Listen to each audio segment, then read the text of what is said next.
barbecues at my grandmother's house like almost every Sunday. Like that was a family thing. You know, cook some lamb, cook some ribs and stuff like that on the grill. Catching up for the week, you know, kickbacks, watching football, playing Madden, cards, dominoes, all of that stuff. Like there was like little flyers that they used to put in the kids' backpacks and stuff like that. And there was a flyer for like community events, and my dad pulled it out so that they had a league called BYA, Brentwood Youth Association. They were doing full contact football. So my dad was like, you know, let's put them in here and see how it goes. My mother was super against it. My message to the world is just try to stay calm and I guess just realize that stress is an emotion sometimes, you know, and when you dwell on emotions and you let it overtake you, it distracts you and eliminates time that you could be finding the solution. You have to recollect yourself quickly and realize that life is moving on, time is ticking. Sometimes we don't get that time back. So you might as well just find a solution to eliminate whatever feeling you have now, whether it's sadness, stress, whatever the case is.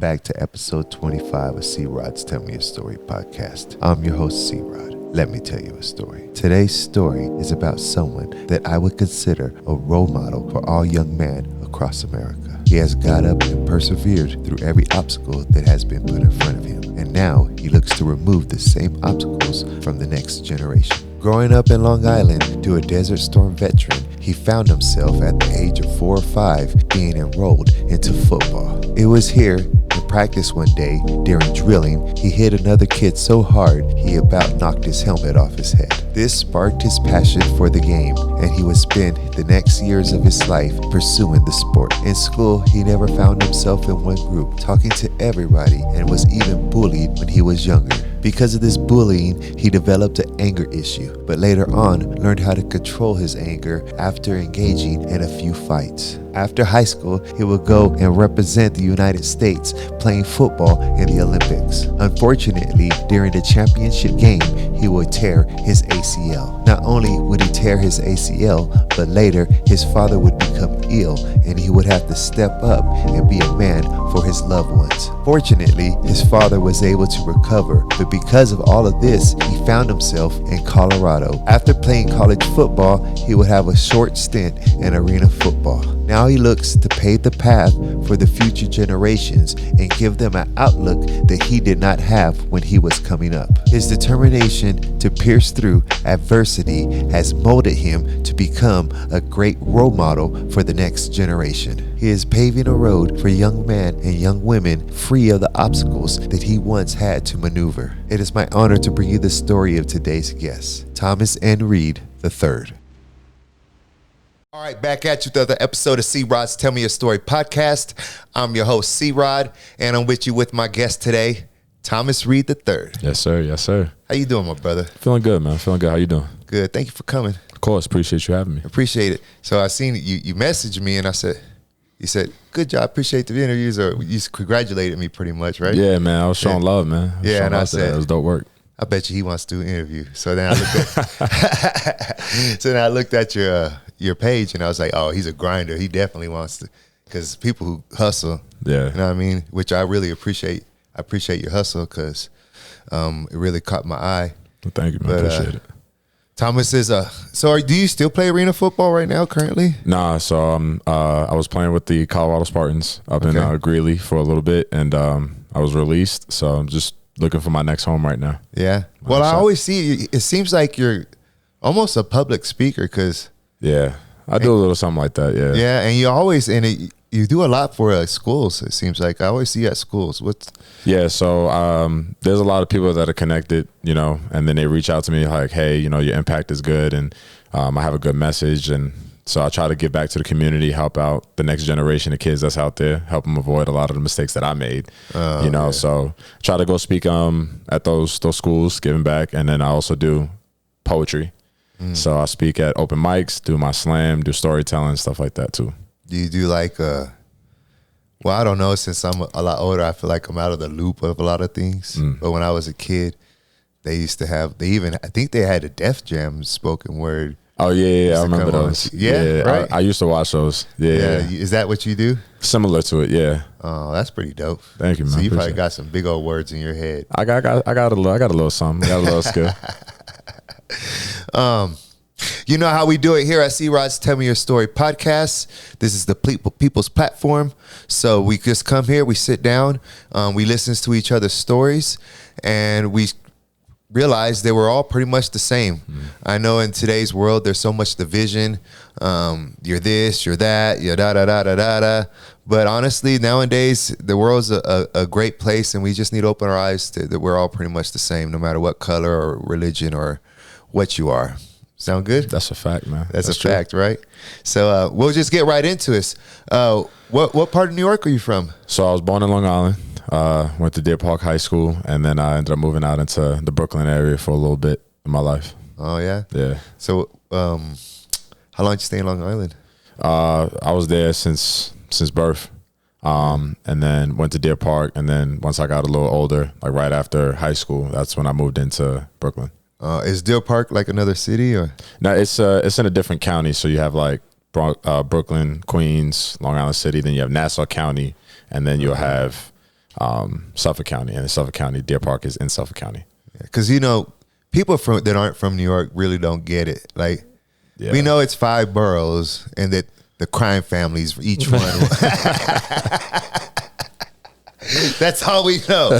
That's all we know. Because I was talking to my aunt about it. Okay. And then she was like explaining some things because she's from Harlem.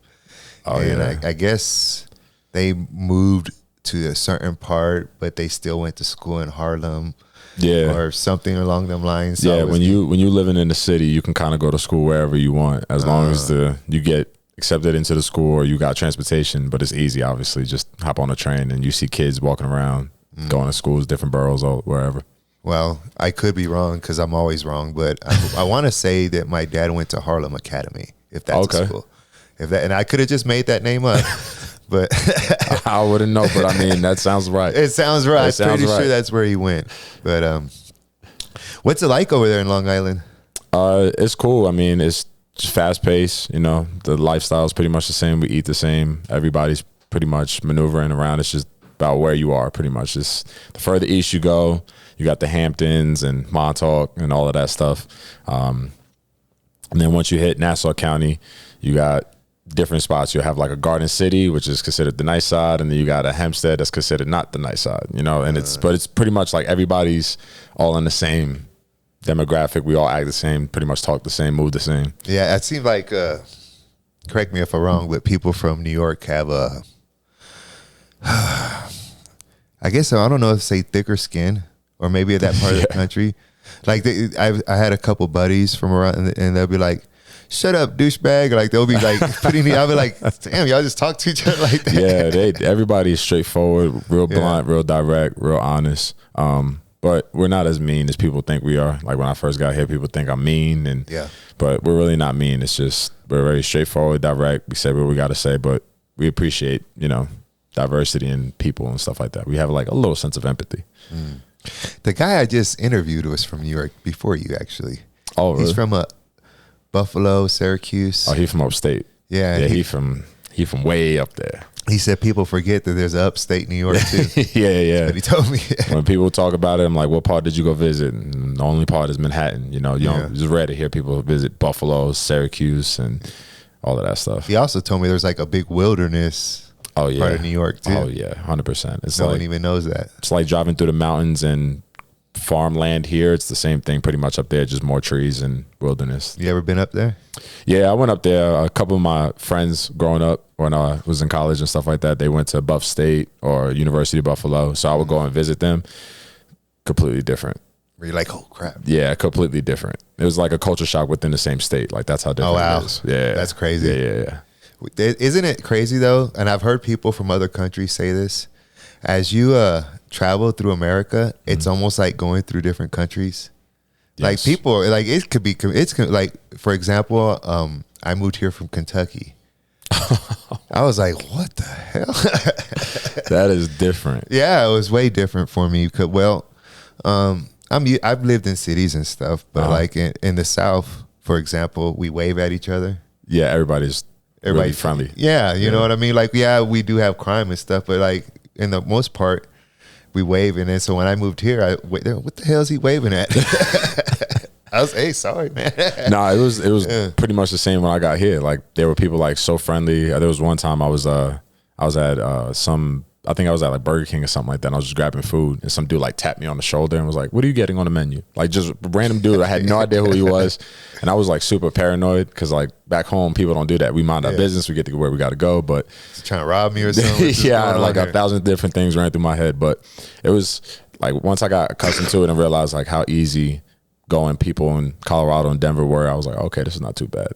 Yeah, and to me it's high tense. It's not even like Kentucky. Oh, so for example, I went back home recently, and I got to go to the bank for some reason when I first got there. So we got there at night, and I went to the bank, and then when I pulled through the drive-through, the lady came over the mic and she said, "Good morning, sweetie. What can I get for you, honey? How you doing today?" I said, "Damn, I'm back home." Here they be like, "What do you want?" Get straight to the point. Yeah, what do you want? You know. So what are your parents like? My parents, man, Mr. and Mrs. Reed, I mean, they good people, man. They did a lot of things for me in my life, made a lot of sacrifices for me to accomplish where I'm at right now, pretty much, you know. Yeah. So you have both your biological parents together? Yes. So both my parents, they're married. It's been about 30 years, almost a little over 30, I believe. Yeah, Richard is my dad, and Joanna's my mother. Father was a baseball player. And then went into the military, fought in Desert Storm in the Army. So he's a military guy himself. And then my mother, she's super smart, organized, financer. She's an accountant for a book company that sends books out to teachers and stuff like that, like one of those third-party companies. So my family's good, man. My parents, they rock solid. They good people. So what year were you born? I was born 96. So you got post-Desert Storm dad, right? Yeah. Was he military oriented? Yeah, he definitely loosened up because my whole family's pretty much military. So my grandfather was in Vietnam for the Marine Corps, and then my dad went to the Army. I had cousins and uncles in Air Force, Army, Marine, like literally every branch. Wow. So I grew up around that, and it was like a norm for me. My dad was strict. Don't get me wrong; like he disciplined me, like. For real. Yeah. Even when I was trying to do the right thing, I got disciplined for it. You know what I'm saying? It was like one time I just got my permit, and I thought it was a good idea, like to take the car to work one day. And it was like 3 o'clock in the morning. So I'm like, my parents is, you know, and at the point I had good intentions. So my parents asleep, they got work in the morning. They just got over their overnight shift. I got my permit. I should be able to drive. Nobody's on the road. So I took the car, and it was like a 5-minute drive just so I can get to work. And then my parents called me like in the middle of my shift, and it was like, "Where's the car?" And I was like, "Oh, I took it to work. It's at the location if you want to go get it." And boy, they let my ass have it when I got home. So it's simple stuff like that. I mean, well, that's the worst of what you did, bro. You was a pretty good kid. I have to say. Yeah, I wasn't too much trouble. But nah, yeah, my parents is good, man. They did right. They did their job. Yeah, well, it's good to have good parents. And do you have siblings? Yeah, so I have an older brother. His name is Markel. Got 2 boys and a daughter, so he's doing his thing, being a great dad to his kids. And then I have a younger sister. She's the smart one in the family. Her name is Alexis, and she went to school at Seton Hall in New Jersey and studied neuroscience and biochem with a minor in chemistry. Wow. So she's the real smart one. How far apart are y'all in age? My brother, I think we're about 8 or 10 years apart, somewhere around there. Wow. And then my sister and I were 3 years. Oh, a lot closer. Yeah. Are y'all a close-knit family? Yeah, we definitely close. Like growing up, we was going to barbecues at my grandmother's house like almost every Sunday. Like that was a family thing. You know, cook some lamb, cook some ribs and stuff like that on the grill. Catching up for the week, you know, kickbacks, watching football, playing Madden, cards, dominoes, all of that stuff. Like we were really close. All your family over there in that part of New York? Every single one of them. All your cousins? Yeah, every single one of them. All my family's back home. I'm the only one that branched out west like this. Wow. And is it a big How big is it? How big is your family? How many cousins you have? Man, this too many. Yeah, I got cousins that are adding me on Facebook now that I'm just finding out we family. Like that's how big the family is. So, you want to hear something funny? So I did a ancestry thing, ancestry.com, like all your hits and stuff. Yeah. So I was looking at my hits, and then so I looked at my father's side. On the black side, it's 300 and something. I thought, God damn, 300 and something. When I looked at my mom's side, the Mexican side, 3,000, 4,000. I was like, holy shit. Yo, that's crazy. And they were like, you know how it tells you, like, you've seen it before, right? It'll be like third cousin, fourth cousin. Yeah. These were like second and third. Like, I was like, holy crap. Me and my mom was like, who are all those people? I was like, your family. Oh, God. That's crazy. Yeah, that was crazy. It shocked me. You know what I mean? But what was school like over there? Oh, man, school was definitely an interesting time with, sports and coaches and stuff like that. But the education is great. I mean, I got pretty far in my life with it. So, but I definitely enjoyed my time, like growing up out there, going to school out there at the high school and stuff. Who were you in high school? Who was Thomas? Was he a jock? Did you hang around with the preps? Nah. I was actually really social with pretty much every little knit group you could find. I was really cool with everybody. I used to kind of like sit at the table with some kids who were like isolated and stuff like that. I was never really, if anything, I was bullied. Like truthfully, I was messed with. I was bullied at one point. You lying, bro? No, I swear to God, I was bullied growing up. I used to get into street fights and all of that stuff growing up. Wow. Because I was bullied and I had severe anger issues as a child. You know what I'm saying? So I kind of had to, obviously I cleaned that up, becoming an adult, being more responsible, stuff like that. But, and then it turned into, as I gotten older and started getting bigger and like football really started taking off for me, I was still getting bullied, but it wasn't physical as much. It was more like they'll say something and then if I get offended by it, I'm just joking kind of thing. Oh, yeah. It was one of those things. But if I didn't say nothing about it, then they actually meant it. It was, So you always said something? Yeah, always. Yeah, and then it got to the point where like I started, confronting some of the bullies that I had in high school and middle school and stuff like that. And But yeah, I was always the social one, trying to, make sure everybody was straight, sitting with kids at the lunch table by themselves and stuff like that. Don't you think that should all kids should confront their bullies, or should they run to a teacher? What do you think?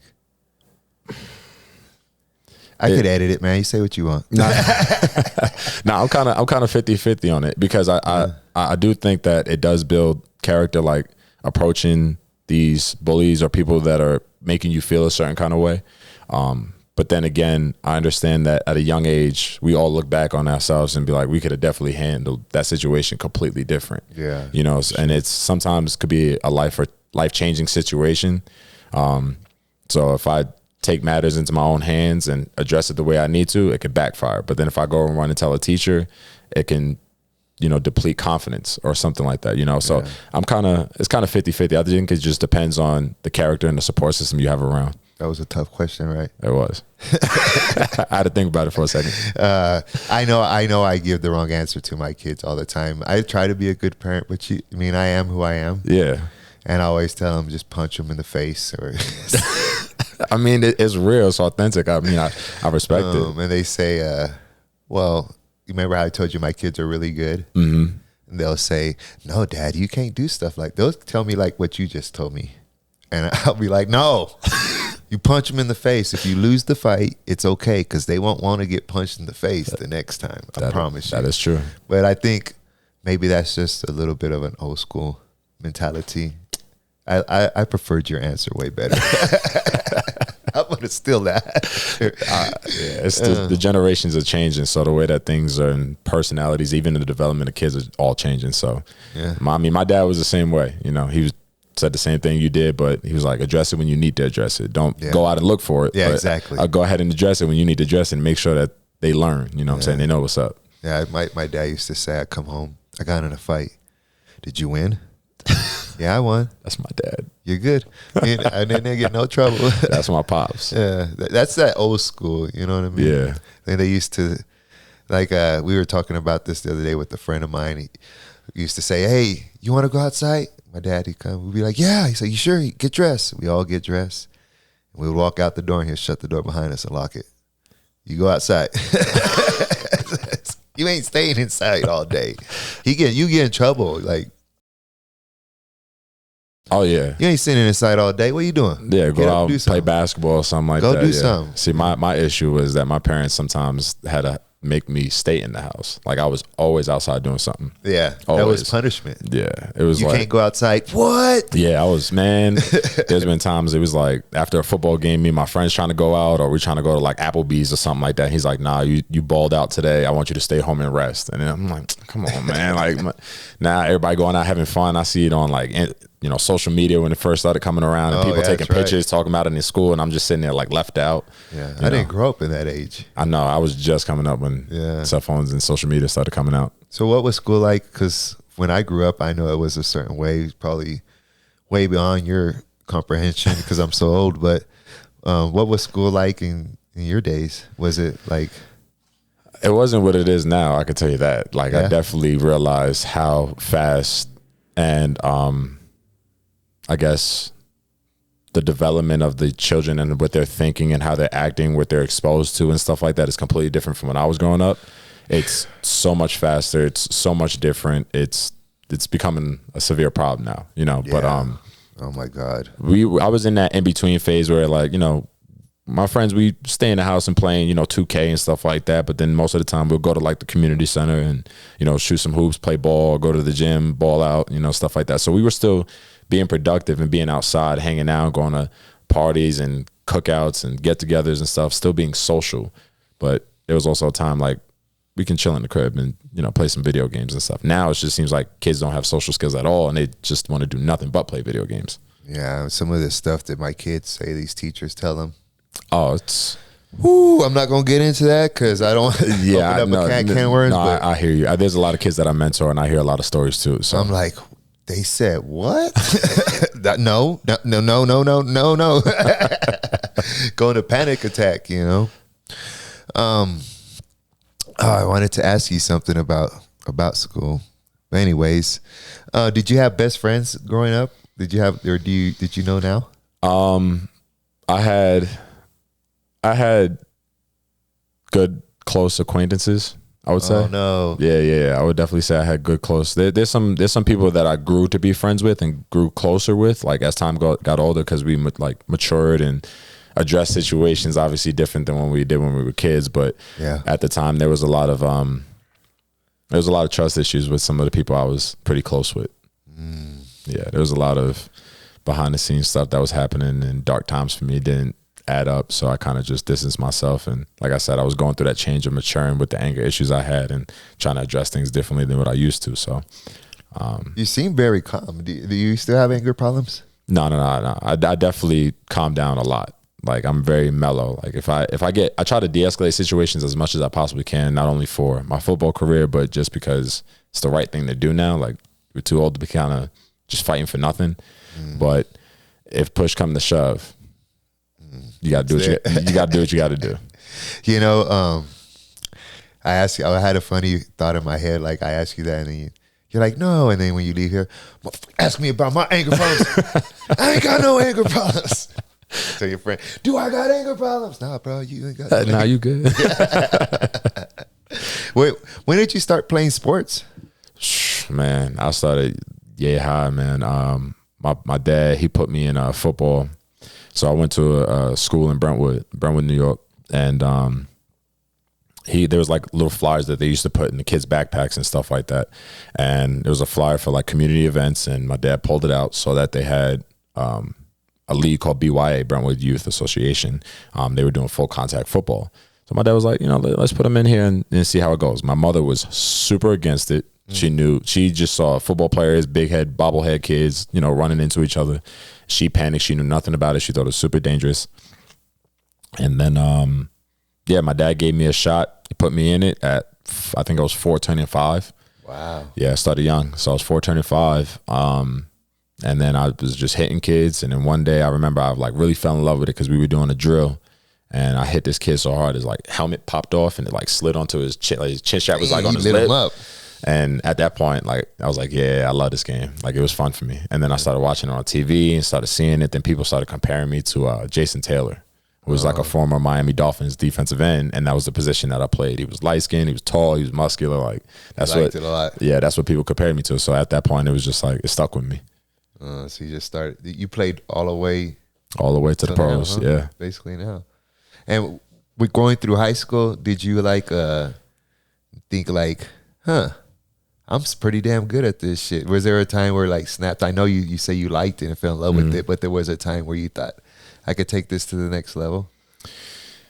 Nah, I would probably say it's been my dream since I started. So I was just always so locked in on it. Like I was, I preferably stopped watching cartoons like at a young age, because I was like into watching Stuart Scott and ESPN and all of that stuff like that. I was studying film at a young age, so I didn't know what I was studying. I was just watching it, thinking like, okay, I could work this move, and I like this player, and that's just where I was at with college, pros, all of that stuff. So it was always a dream of mine from day one. There's a lot more going on when the average person's watching football. There's a whole lot more going on the field. Oh yeah, 100%. Right, than what they see. They just see a guy running with the ball. Right? Yeah.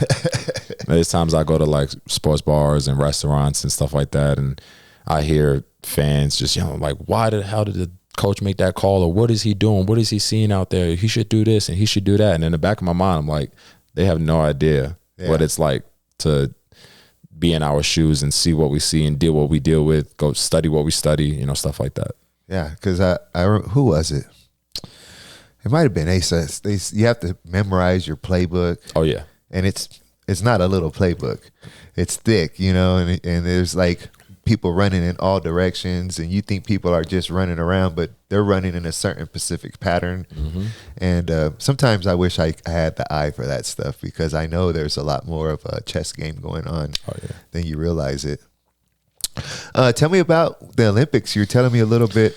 You thought it was fake? Yeah. How old were you? So I was 17. So it was my senior year of high school. I finished out my senior year, and I was invited to play for an All-American game at first. So I went to Raymond James Stadium, where the Tampa Bay Bucks play at, and I played in the Blue-Gray All-American game. So I went down there. That was in January. I came back around May. I got the call from, I believe his name was Todd. It was a gentleman named Todd, and I thought it was like a prank call. I thought somebody was messing with me. And the dude was like, yeah, we're part of the Team USA committee. We would really like you to come out and represent and play for America. And I was like, okay, cool. I thought, at first I hung up on him. And I was like, I thought it was a joke. I thought it was just a prank call. And so, he called me back and said, if you don't get an email from me within the next few minutes, don't call me back. And I was like, okay, this might be real. So then he sent me the email, like just like that, sent me all of the information. We talked, and my parents was on the phone. And sure enough, the Olympic tournament that I played in for Team USA was in Kuwait. Wow. So out of all of the places. That's where your dad was, wasn't it? Exactly. So it was definitely like a cool moment for my pops and I to have that common ground of like, we were obviously there for two different reasons, but to kind of go experience the country that he fought in was definitely cool. He got to go to Kuwait and watch you? He didn't. So they flew me out to DC, from New York to DC, right after my high school graduation, from New York to DC for training camp. We were in training camp for about, I think, a week or 2 weeks. And then after DC, it was like a 15 or 16 hour flight or whatever it was, straight to Kuwait from DC. What was that like, going into another country? Well, first off, it was hot. It was hot as hell. That's what everybody says. It's hot. Everybody says it's different type of hot. Yeah, that heat is just, it hits different. But it was such a cool experience that it was probably one of the best teams that I've ever played with in my career. I still talk to a lot of those guys now. This year is actually 10 years. This will be our 10-year anniversary from me playing in that tournament. And y'all won, obviously. Right? Yeah, so we ended up, we played against Mexico, Germany, Japan, and then we played Canada in the championship game for gold, and we ended up beating Canada. So I came back and became the first gold medalist in American football in the state of New York. Tell me about the games. Did you have it? What are the highlights, or just tell me about them? It's definitely obvious to see who is developed in the game of American football to some degree, but every country literally had its own niche, you know. So like Japan was like super small, but they were super disciplined. They were extremely fast, like extremely fast. Then we played against Mexico. You would think a college offensive lineman was the size of their quarterback. Like everybody in Mexico was just so big. All of those kids were big. They were just downhill runners, but talented team too. I'll probably say Germany and Canada were like the closest to like American style football. They had speed, they had slots, they had systems, they had O linemen. They had, you know, they were the closest comparison to us. But it was definitely a fun time, definitely a good time. How long does that tournament take? What is it? I think it was like I was there for I think about 3 weeks, somewhere around there. And then when you came back, is that where you? What did you do? So I came back. Oddly enough, I ended up tearing my ACL. Oh no! During the tournament, yeah, I was playing against Japan. Foot got stuck in the turf on a 4th down. They ran a fake punt, went to go try to block it, and my knee went out. And at that time, I didn't know. They just told me that it was, you know, probably just a little swelling or something. I planted wrong. So they gave me like the slide-on brace with the hinges on the side. So I tried to play in the championship game as much as I can, but eventually there was one point where I tried to lean and hit a pass rush move, and my whole leg just buckled. Oh no! And I was like, my coach pulled me out. He was like, "Yeah, you can't. Your body's fatiguing out. You can't move. It's not looking good." So came back to the States, got an MRI at Stony Brook Hospital, found out, tore my ACL. That's when I ended up having to do surgery, and then I was supposed to go to Lackawanna College that year in Pennsylvania, and then they suggested that I just go back home. And instead of burning my redshirt year and all of that stuff, just take online courses or something and just finish out my rehab. There was no point in starting my eligibility, you know. So got sent back home. Same day I moved in, my parents and we moved in the same day that I moved back out, like literally an hour apart. So I went back home, finished out my rehab, recovered really well. Then after that, I went back to Lackawanna College for a semester, and then sadly, ironically enough, I was hit with a heart disease. Oh God. Yeah. So I was hit with a heart disease. But thank God I'm good now. I got cleared, finished out my college career. What kind of heart disease? They said it was HCM, which is hypertrophic cardiomyopathy. So it was a weird time. It was weird how things just happened. Got tested. Everything was fine. Everything was good, and got cleared. But at that point, that's when I transferred. I went to Nassau Community College in Long Island. I went back home. Did my freshman year there, but my dad was on dialysis at that point. So my dad had a kidney disease around that same time too. Oh. So he was hit with a kidney disease called FSGS. And right when I left Lackawanna, that's when he told me he had to start dialysis. He was at probably like the worst stage. He was doing dialysis 3 times a week for like 3-4 hours a session or something like that. So I ended up going to Nassau. I was working 4 jobs, like full-time, full-time athlete, full-time student. There was nights I was even sleeping in my car. Like if I would drive to like a location to work overnight or something, I would just have a bag packed. I would sleep in my car instead of driving home, and then just drive to campus, shower in the locker rooms, get ready for class the next day. Jesus. So that was my routine for a little bit. And then after that, situations happened, coaching staff, football stuff wise happened. I ended up going back into ASA College, which is in Brooklyn. Did my sophomore year there. Did my sophomore year there. Then going through the recruiting process, my dad was told to go to UC Health in Colorado for, to see if he can get on the transplant list here. So ironically enough, he came out here and got put on the transplant list like that. So now he's on the transplant list in New York and in Colorado. So I'm going. So he hasn't got it yet? No, he did. So he got his transplant. Go ahead. Yeah. So he was telling me that he's in both states basically. And long story short, I tried to figure out what was best for the family at the time. So I was getting offers from other schools in Nebraska, North Carolina, like other schools all over the place. And there were schools that I was really considering. I decided to forego all of those scholarships and only get recruited in the state of Colorado. And the reason why I did it was because if my dad got a transplant here, I can go to school, play ball, take care of him. My mother doesn't have to take off of work. She can help my sister out back home who was just starting college. Like I had it all planned out.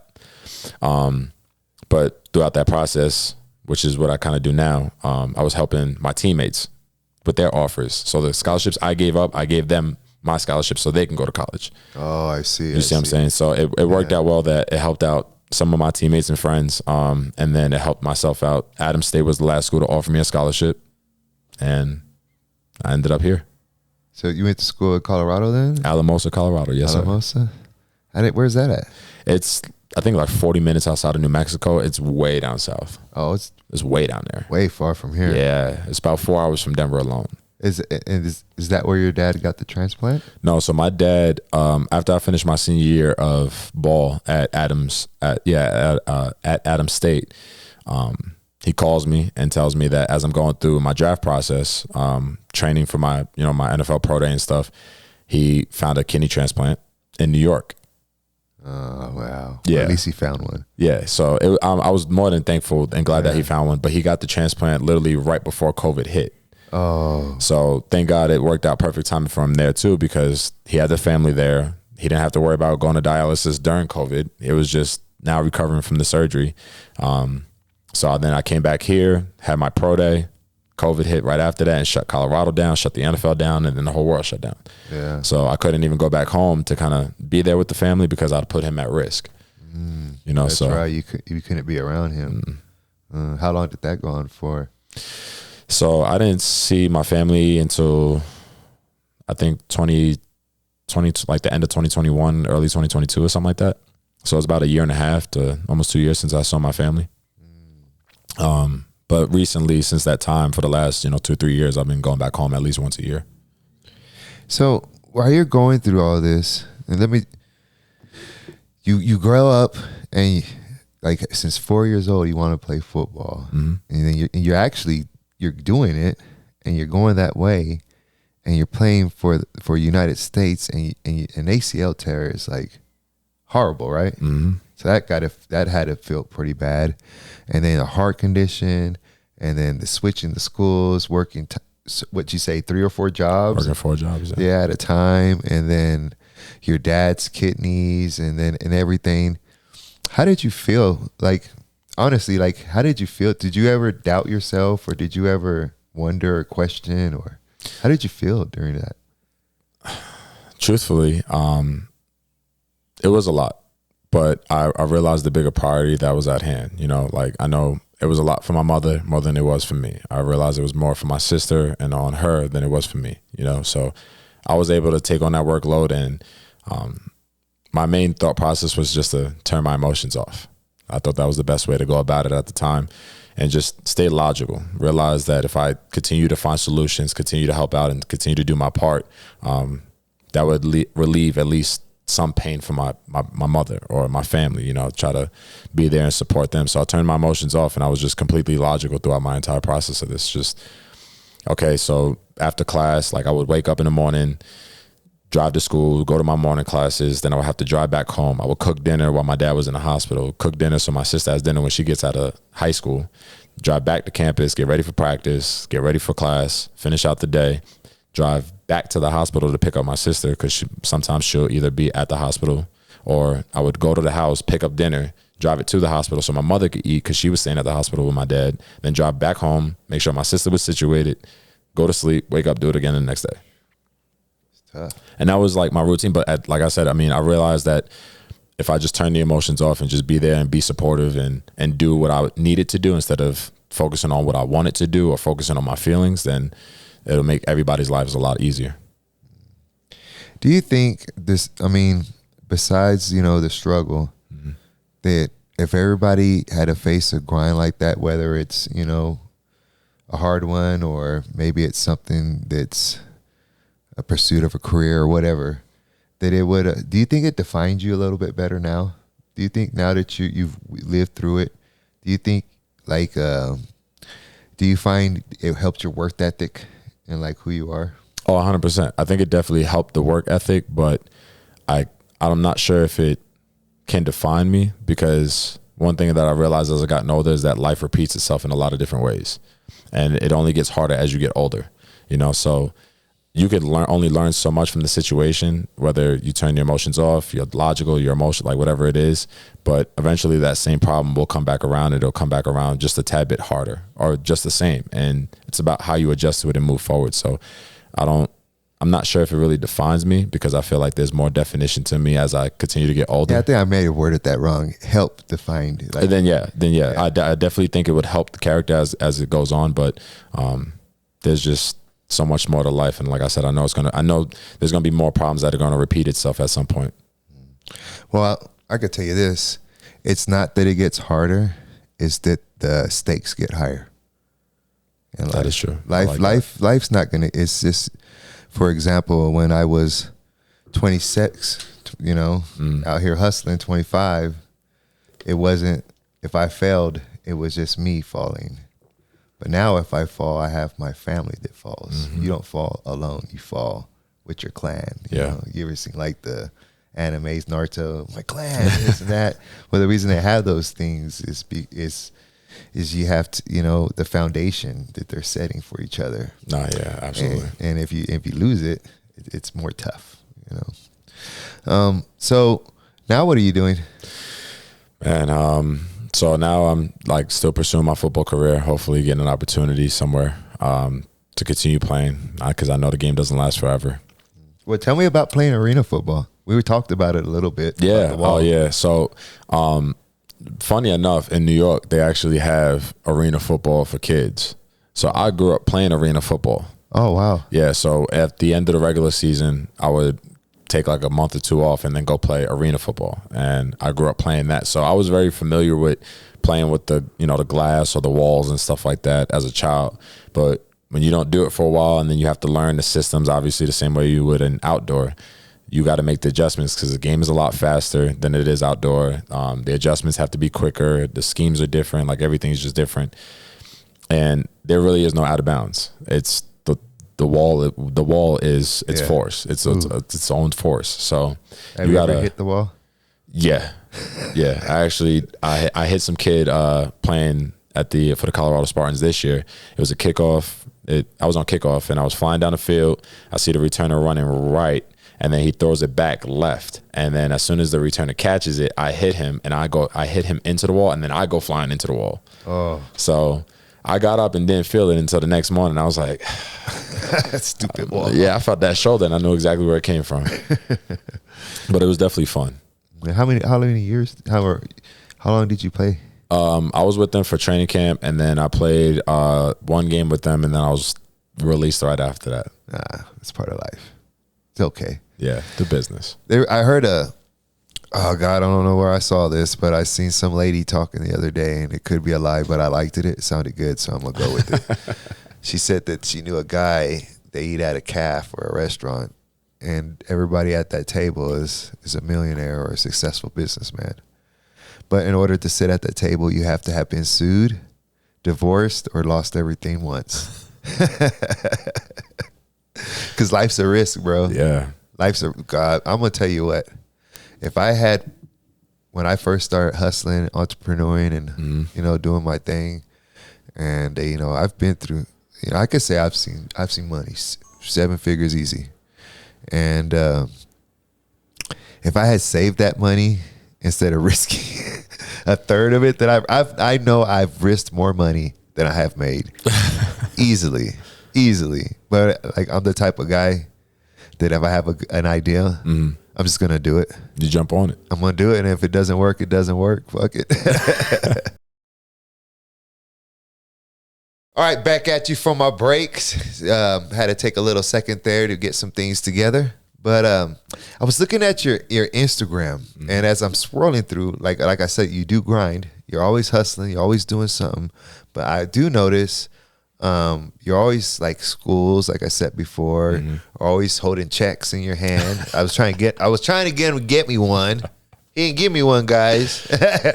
But can you tell me about that? What you doing? Yeah. So I signed a contract in 2022 for the Fan Control Football League, and I was playing in Atlanta for a little bit, and things happened. So I ended up leaving, and when I came back, my thing was to make sure that a lot of these kids in this generation don't deal with what I dealt with, whether it's dealing with coaches, dealing with other teammates, not knowing about the NCAA because it's more of a business than it is like you being a football player.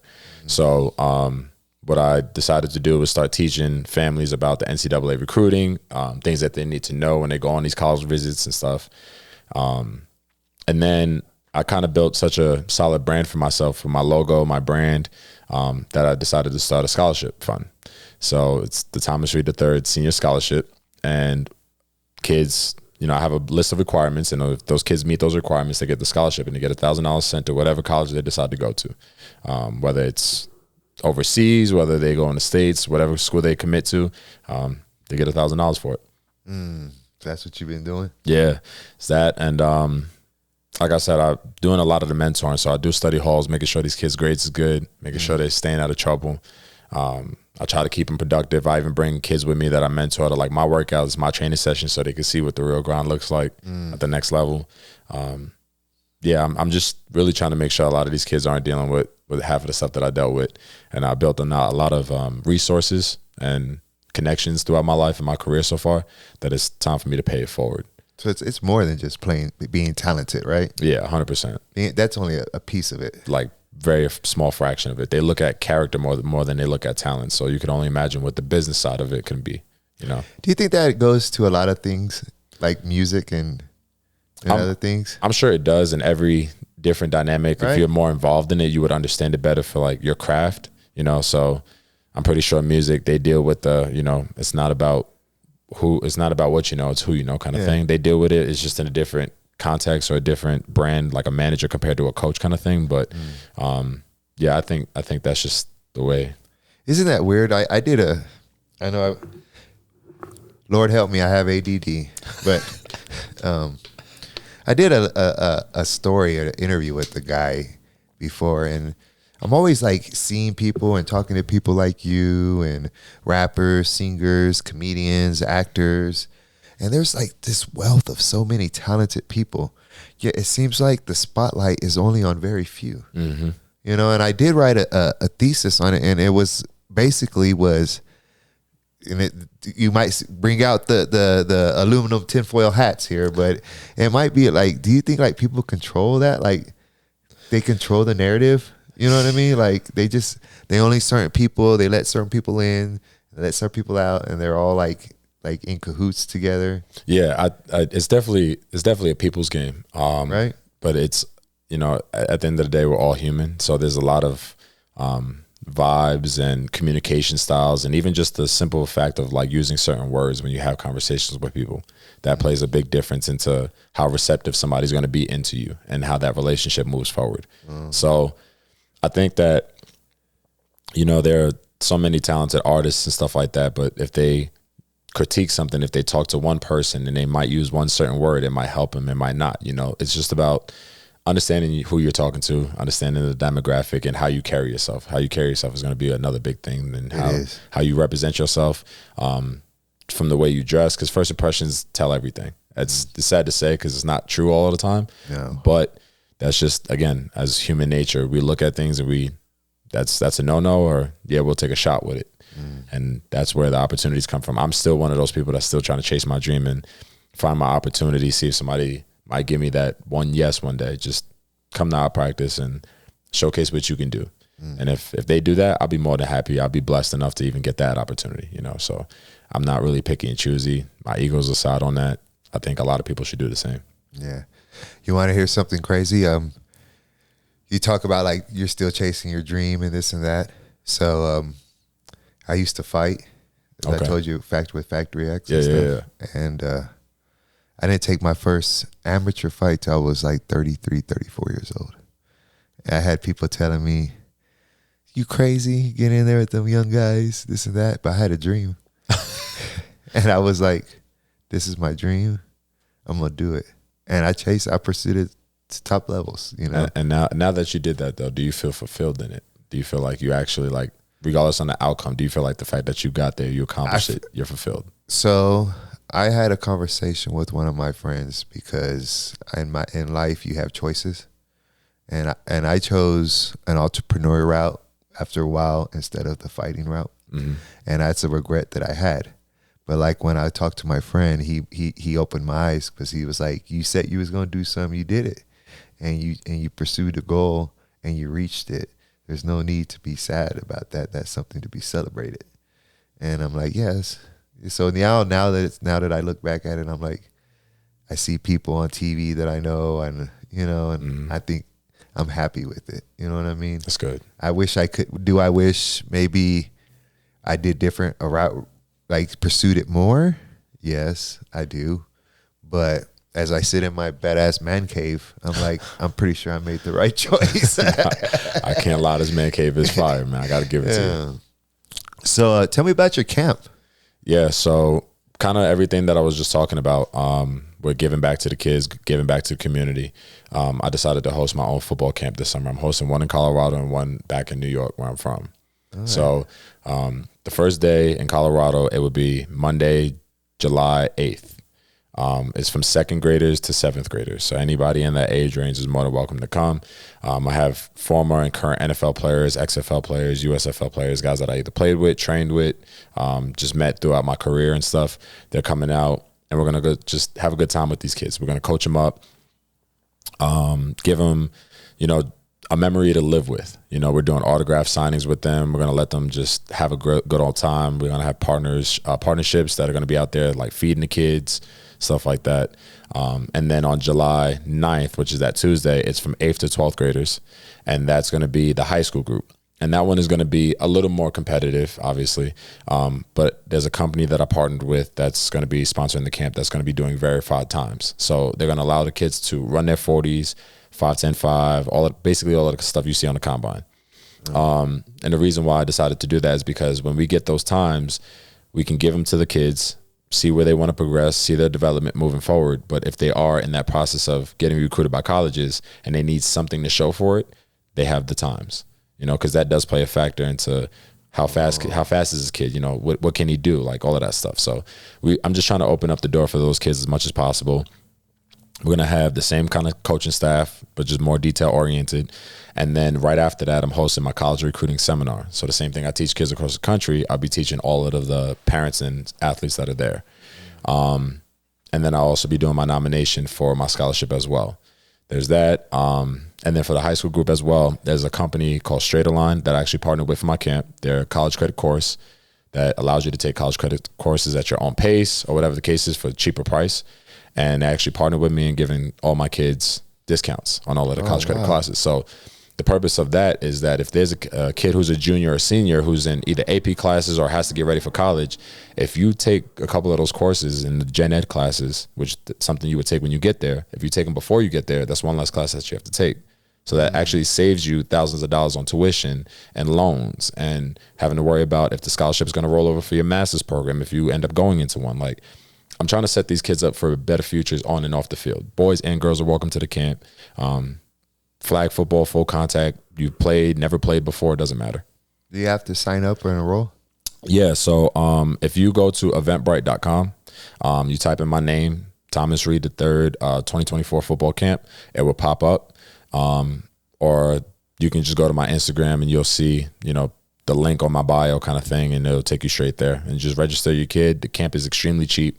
It's $30 for the youth kids, and it's $50 for high school. Okay. That's it. That's not bad at all. Yeah. So I try to make it affordable. That way it's convenient for everybody. There's 100 slots open for each camp. So hopefully we get all of these kids to fill in and come out and have a good time. That's good things, man. You're doing good things. Appreciate it, man. Good peoples. Thank you, man.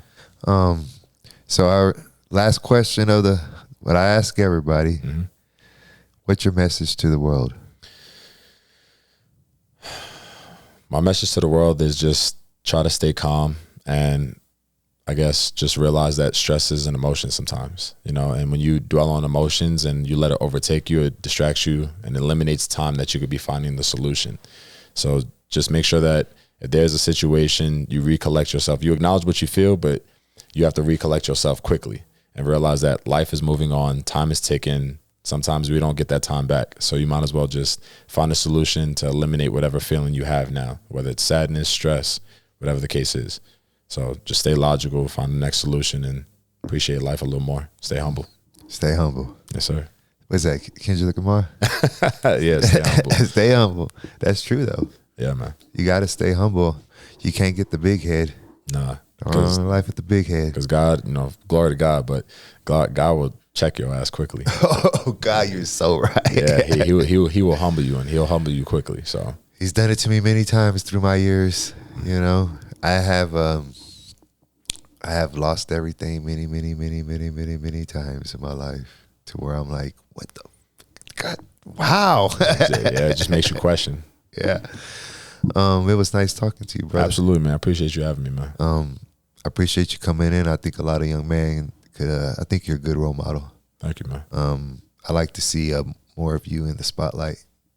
As good as you're playing football, I want you to know though that you probably have a talent for influence, and we honestly need a lot of young men to influence our man nowadays. You know that for sure. Yeah, and I do appreciate that. So maybe we'll see you more in the future. I hope so. Yeah, maybe in like 20 years you'll be gray headed. They'll be saying, "Mr. Reed, Mr. Reed." Shuffling around. I'll be in my 40s. I'll be shuffling around. Yeah, they'll be. You know, Mr. Reed changed my life. Now, how would that make you feel? If you think about it, in 20 years, some of this kid, and he said, "Mr. Reed changed my life." I think that I did what I was supposed to do in this life. I'd probably cry. I'm not gonna lie. Some of the boy tell me I changed his life. That would be unbelievable. But I think you have that power. Thank you, man. Make sure you like. Make sure you subscribe. Make sure you comment. I'm glad you followed us. I'm glad you listened to these stories, guys. If you heard what this guy had to say, a lot of people take that burden and they don't.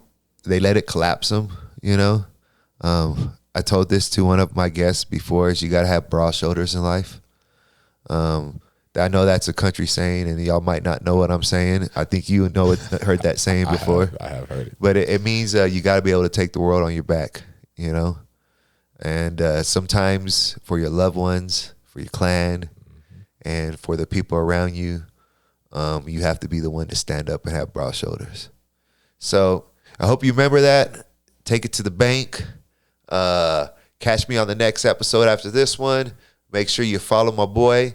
Don't forget to go into his IG. Sign up for the football camps, boys, girls. It's $50 for the 13-year-old. For the high school group, 50, and then for the youth, it's 30.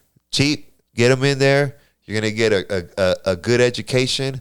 And I see you next time. We out.